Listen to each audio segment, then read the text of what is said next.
Josh said around mid-morning, the east wind started blowing a little bit, and man, was it chilly. It was. And then the clouds rolled in, and we said goodbye to the sunshine. But you know, those chillier temperatures where we should be for this time of year, in towards the mid to upper 40s as we take a dry live look out over downtown Portland on this Tuesday evening. Those temperatures falling back into the mid 40s right now with an east-southeast wind at about 11. Our sun dipping below the horizon earlier this evening at 4:44.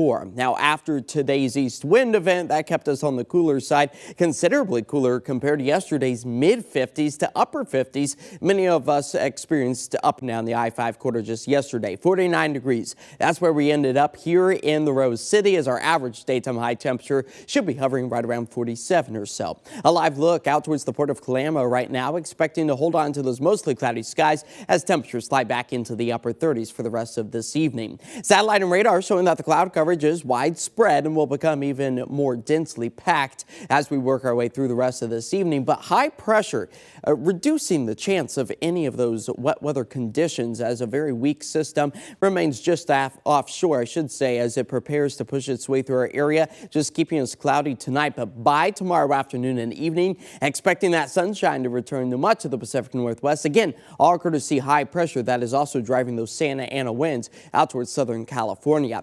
Then as we approach the end of the week, that's when we prepare for our next cold front. Yes, playing into the cold term of its name, dropping those temperatures back to where we should be for this time of year, and towards the upper 40s in many cases, and also returning those January rains by the time we get to Friday. But over the next 8 to 14 days, expecting to see slightly drier conditions over much of the western half of the country, but that does come with a bit of a cooling trend as well. So we'll likely be seeing those temperatures start to stabilize back to where they should be for this time of year. But the silver lining in all of this is our average coldest daytime high temperature of the year is right around 46 degrees. And today, the first day, that average temperature begins to warm back up to 47 degrees for our brand new average. And we'll continue that warming trend all the way through the 31st of January and really until about the peak of the summer heat. But our temperatures, they will start to cool as far as the forecast calls for. Upper 40s once again returning this weekend and into the start of next week. So let's time everything out here with the Futurecast,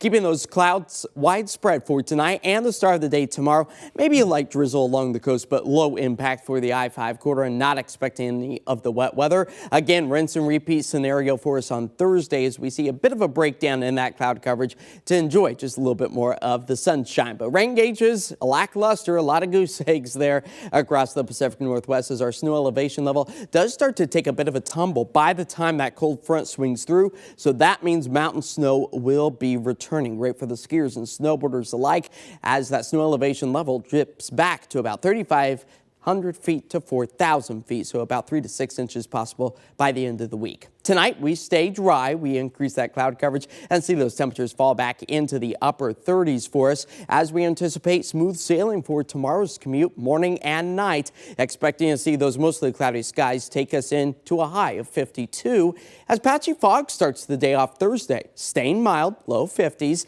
and then we do see the sunshine return before that cold front ushers in. The wet weather again Friday, lingers into Saturday, but more dry skies, sunshine, and above average temperatures by the end of the weekend and the start of next week. Okay, feeling very wintry, especially today. Very wintry indeed. All right, thanks, Josh. Well, the credit scores of millions of